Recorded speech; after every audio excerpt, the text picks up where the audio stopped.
शिवताण्डवैस्तोत्रम् जटाटवीगलज्जलप्रवाहपावितस्थले गलेवलम्ब्य लम्बिताम्बुजङ्गतुङ्गमालिकाम् डमड्डमड्डमड्डमन्निनादवड्डमर्वयम् चकार चण्डताण्डवं तनोतु नः शिवः शिवम् जटाकटाह सम्भ्रमं भ्रमं निलिम्पनिर्झरे विलोलवीचिवल्लरी विराजमानमूर्धनि धगद्धगद्धगज्ज्वलल्ललाटपट्टपावके किशोरचन्द्रशेखरे रतिः प्रतिक्षणं मम धराधरेन्द्रनन्दिनी विलासबन्धुबन्धुरा स्फुरद्दिगन्तसन्तति प्रमोदमानमानसे कृपाकटाक्षधोरणी निरुद्धदुर्धरापदे क्वचिद्दिगम्बरे मनो विनोदमेतु वस्तुनि जटाभुजङ्गपिङ्गलस्फुरत्फणामणिप्रभा कदम्बकुङ्कुमद्रवप्रलिप्तदिग्वधूमुखे मदान्धसिन्धुरस्फुरत्वगुत्तरीयमेदुरे मनो विनोदमद्भुतं बिभर्तु भूतभर्तरि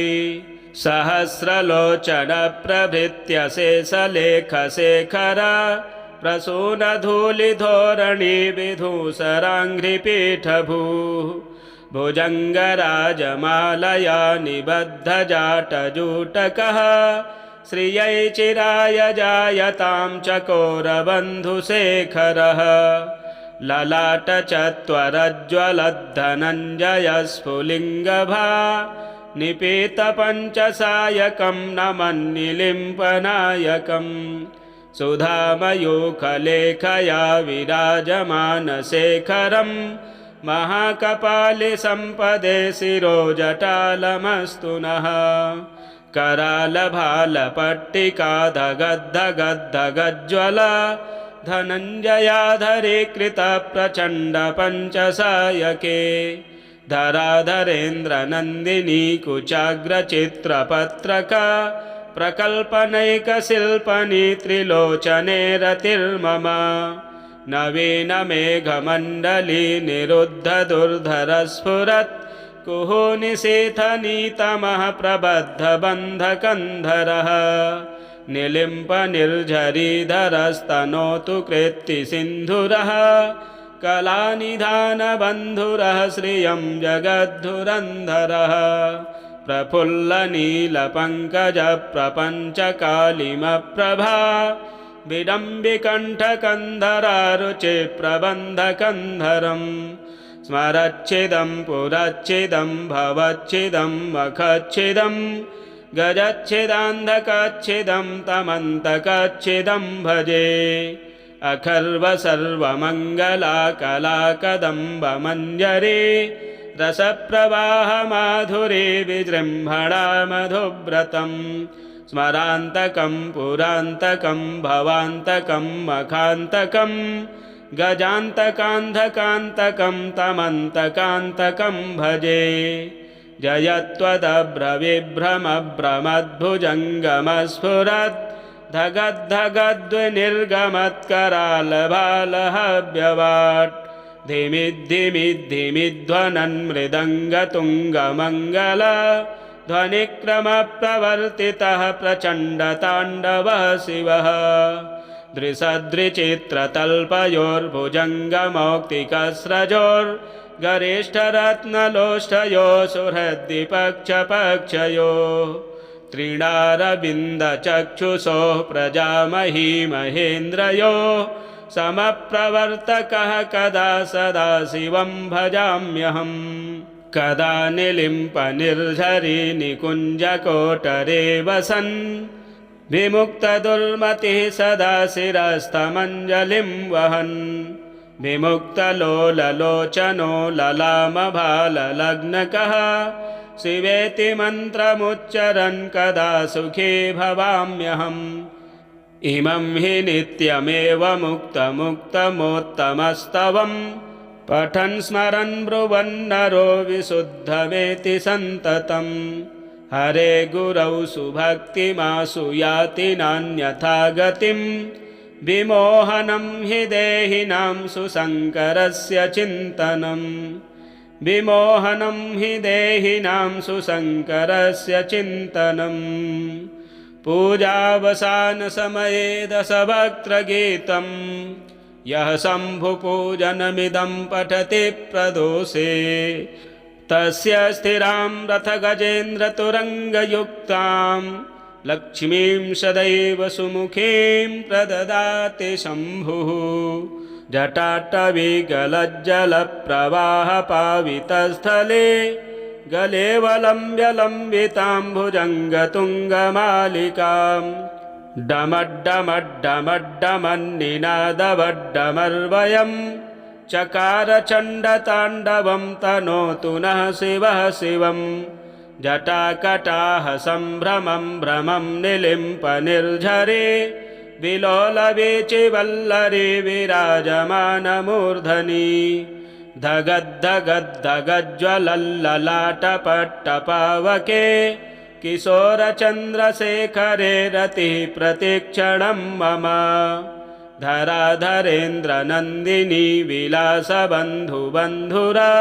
स्फुरद्दिगन्तसन्तति प्रमोदमानमानसे कृपाकटाक्षधोरणी निरुद्धदुर्धरापदे क्वचिद्दिगम्बरे मनो विनोदमेतु वस्तुनि जटाभुजङ्गपिङ्गलस्फुरत्फणामणिप्रभा कदम्बकुङ्कुमद्रवप्रलिप्तदिग्वधूमुखे मदान्धसिन्धुरस्फुरत्वगुत्तरीयमेदुरे मनो विनोदमद्भुतं बिभर्तु भूतभर्तरि सहस्रलोचनप्रभृत्यशेषलेखशेखर प्रसूनधूलिधोरणी विधूसराङ्घ्रिपीठभूः भुजङ्गराजमालया निबद्धजाटजूटकः श्रियै चिराय जायतां चकोरबन्धुशेखरः ललाटचत्वरज्ज्वलद्धनञ्जयस्फुलिङ्गभा निपीतपञ्चसायकं नमन्निलिम्पनायकम् सुधामयूखलेखया विराजमानशेखरं महाकपालिसम्पदे शिरोजटालमस्तु नः करालभालपट्टिका धगद्धगद्धगज्ज्वला धनञ्जयाधरीकृतप्रचण्डपञ्चसायके धराधरेन्द्रनन्दिनी कुचाग्रचित्रपत्रका प्रकल्पनैकशिल्पनी त्रिलोचने रतिर्मम नवीनमेघमण्डली निरुद्धदुर्धरस्फुरत् कुहूनिशीथनीतमः प्रबद्धबन्धकन्धरः निलिम्पनिर्झरीधरस्तनोतु कृत्तिसिन्धुरः कलानिधानबन्धुरः श्रियं जगद्धुरन्धरः प्रफुल्लनीलपङ्कजप्रपञ्चकालिमप्रभा विडम्बिकण्ठकन्धरारुचिप्रबन्धकन्धरं स्मरच्छिदं पुरच्छिदं भवच्छिदं मखच्छिदं गजच्छिदान्धकच्छिदं तमन्तकच्छिदं भजे अखर्वसर्वमङ्गलाकलाकदम्बमञ्जरी रसप्रवाहमाधुरी विजृम्भणा मधुव्रतं स्मरान्तकं पुरान्तकं भवान्तकं मखान्तकं गजान्तकान्धकान्तकं तमन्तकान्तकं भजे जयत्वदभ्रविभ्रमभ्रमद्भुजङ्गमस्फुरत् धगद्धगद्विनिर्गमत्करालभालहव्यवाट् धिमिद्धिमिद्धिमिध्वनन्मृदङ्गतुङ्गमङ्गल ध्वनिक्रमप्रवर्तितः प्रचण्डताण्डवः शिवः दृशदृचित्रतल्पयोर्भुजङ्गमौक्तिकस्रजोर्गरिष्ठरत्नलोष्ठयो सुहृद्विपक्षपक्षयो त्रिणारविन्दचक्षुषोः प्रजामही महेन्द्रयो समप्रवर्तकः कदा सदाशिवं भजाम्यहम् कदा निलिम्पनिर्झरी निकुञ्जकोटरे वसन् विमुक्तदुर्मतिः सदा शिरस्थमञ्जलिं वहन् विमुक्तलोललोचनो ललामभाललग्नकः शिवेति मन्त्रमुच्चरन् कदा सुखी भवाम्यहम् इमं हि नित्यमेव मुक्तमुक्तमोत्तमस्तवम् पठन् स्मरन् ब्रुवन्नरो विशुद्धमेति सन्ततम् हरे गुरौ सुभक्तिमासु याति नान्यथा गतिम् विमोहनं हि देहिनां सुशङ्करस्य चिन्तनम् विमोहनं हि देहिनां सुशङ्करस्य चिन्तनम् पूजावसानसमये दशवक्त्रगीतम् यः शम्भुपूजनमिदं पठति प्रदोषे तस्य स्थिरां रथगजेन्द्रतुरङ्गयुक्तां लक्ष्मीं सदैव सुमुखीं प्रददाति शम्भुः जटाटवीगलज्जलप्रवाहपावितस्थले गलेवलम्ब्य लम्बितां भुजङ्गतुङ्गमालिकां डमड्डमड्डमड्डमन्निनादवड्डमर्वयम् चकारचण्डताण्डवं तनोतु नः शिवः शिवम् जटाकटाह सम्भ्रमं भ्रमं निलिम्पनिर्झरे विलोलवीचिवल्लरी विराजमानमूर्धनि धगद्धगद्धगज्ज्वलल्ललाटपट्टपावके किशोरचन्द्रशेखरे रतिः प्रतिक्षणं मम धराधरेन्द्रनन्दिनी विलासबन्धुबन्धुरा स्फुरद्दिगन्तसन्तति प्रमोदमानमानसे कृपाकटाक्षधोरणी निरुद्धदुर्धरापदे क्वचिद्दिगम्बरे मनो विनोदमेतु वस्तुनि जटाभुजङ्गपिङ्गलस्फुरत्फणामणिप्रभा कदम्बकुङ्कुमद्रवप्रलिप्तदिग्वधूमुखे मदान्धसिन्धुरस्फुरत्वगुत्तरीयमेदुरे मनो विनोदमद्भुतं बिभर्तु भूतभर्तरि सहस्रलोचनप्रभृत्य शेषलेखशेखर प्रसूनधूलिधोरणी विधूसराङ्घ्रिपीठभूः भुजङ्गराजमालया निबद्धजाटजूटकः श्रियै चिराय जायतां चकोरबन्धुशेखरः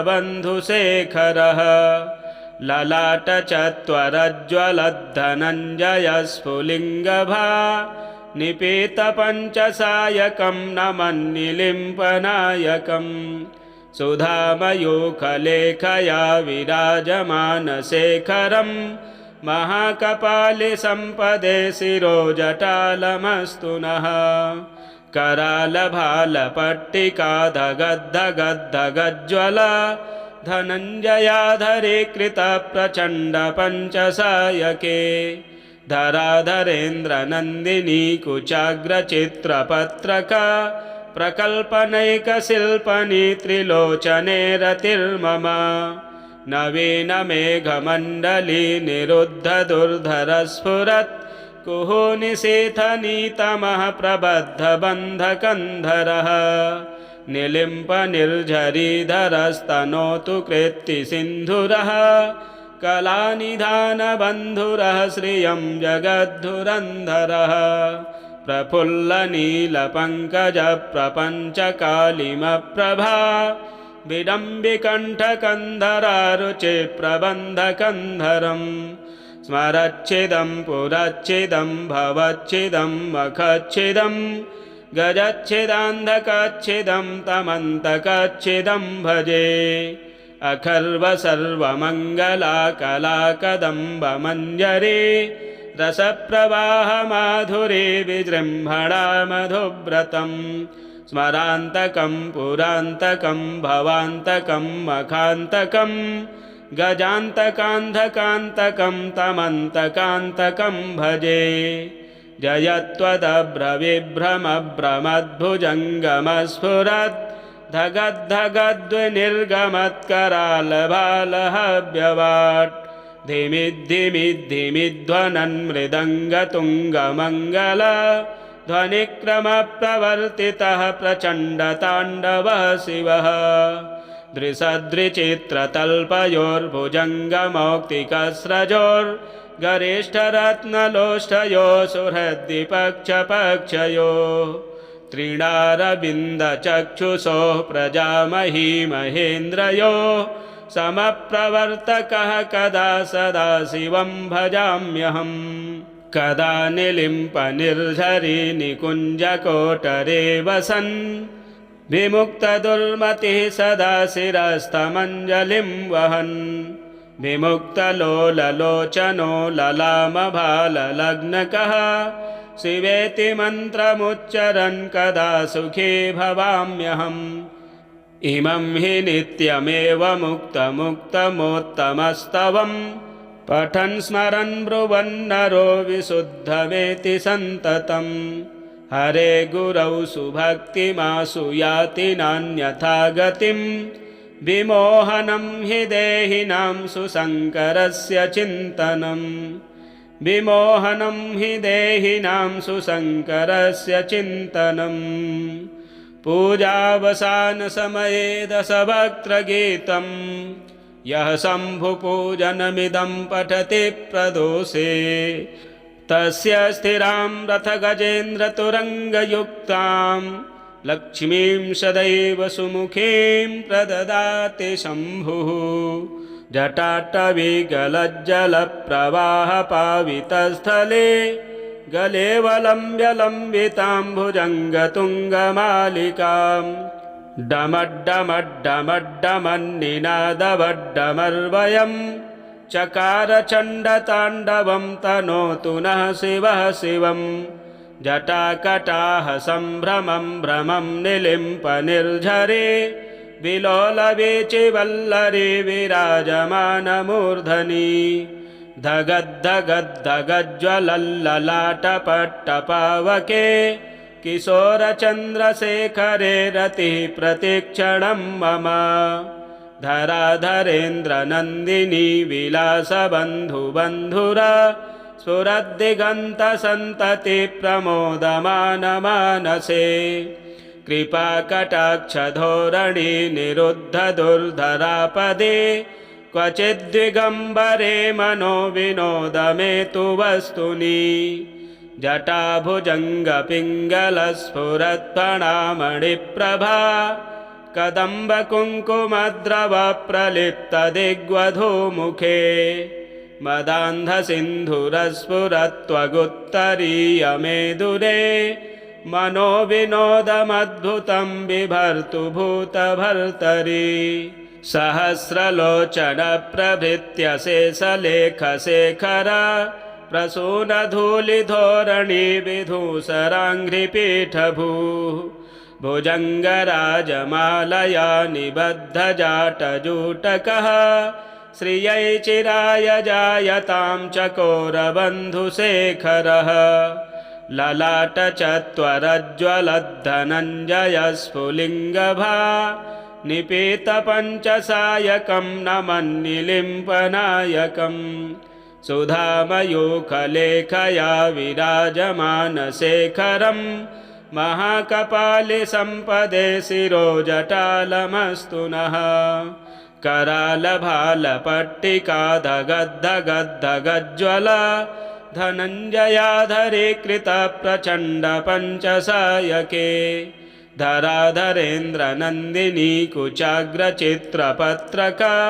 प्रकल्पनैकशिल्पनी त्रिलोचने रतिर्मम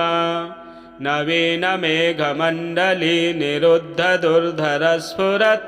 कुहूनिशीथनीतमः प्रबद्धबन्धकन्धरः निलिम्पनिर्झरीधरस्तनोतु कृत्तिसिन्धुरः कलानिधानबन्धुरः श्रियं जगद्धुरन्धरः प्रफुल्लनीलपङ्कजप्रपञ्चकालिमप्रभा विडम्बिकण्ठकन्धरारुचे प्रबन्धकन्धरम् स्मरच्छिदं पुरच्छिदं भवच्छिदं मखच्छिदं गजच्छिदान्धकच्छिदं तमन्तकच्छिदं भजे अखर्वसर्वमङ्गलाकलाकदम्बमञ्जरे रसप्रवाहमाधुरे विजृम्भणा मधुव्रतं स्मरान्तकं पुरान्तकं भवान्तकं मखान्तकं गजान्तकान्धकान्तकं तमन्तकान्तकं भजे जयत्वदभ्रविभ्रमभ्रमद्भुजङ्गमस्फुरत् धगद्धगद्विनिर्गमत्करालभालहव्यवाट् धिमिद्धिमिद्धिमिध्वनन् मृदङ्गतुङ्गमङ्गल ध्वनिक्रमप्रवर्तितः प्रचण्डताण्डवः शिवः दृशदृचित्रतल्पयोर्भुजङ्गमौक्तिकस्रजोर्गरिष्ठरत्नलोष्ठयो सुहृद्विपक्षपक्षयोः त्रिणारविन्दचक्षुषोः प्रजामही महेन्द्रयोः समप्रवर्तकः कदा सदा शिवं भजाम्यहम् कदा निलिम्पनिर्झरी निकुञ्जकोटरे वसन् विमुक्तदुर्मतिः सदा शिरस्थमञ्जलिं वहन् विमुक्तलोललोचनो ललामभाललग्नकः शिवेति मन्त्रमुच्चरन् कदा सुखी भवाम्यहम् इमं हि नित्यमेव मुक्तमुक्तमोत्तमस्तवम् पठन् स्मरन् ब्रुवन्नरो विशुद्धमेति सन्ततम् हरे गुरौ सुभक्तिमासु याति नान्यथा गतिं विमोहनं हि देहिनां सुशङ्करस्य चिन्तनम् विमोहनं हि देहिनां सुशङ्करस्य चिन्तनम् पूजावसानसमये दशवक्त्रगीतं यः शम्भुपूजनमिदं पठति प्रदोषे तस्य स्थिरां रथगजेन्द्रतुरङ्गयुक्तां लक्ष्मीं सदैव सुमुखीं प्रददाति शम्भुः लक्ष्मी सदैव सुमुखीं प्रददाति शम्भुः। इसी प्रकार के वीडियो देखने के लिए चैनल को सब्सक्राइब करें, वीडियो शेयर करें, लाइक करें। जय शिव शंकर।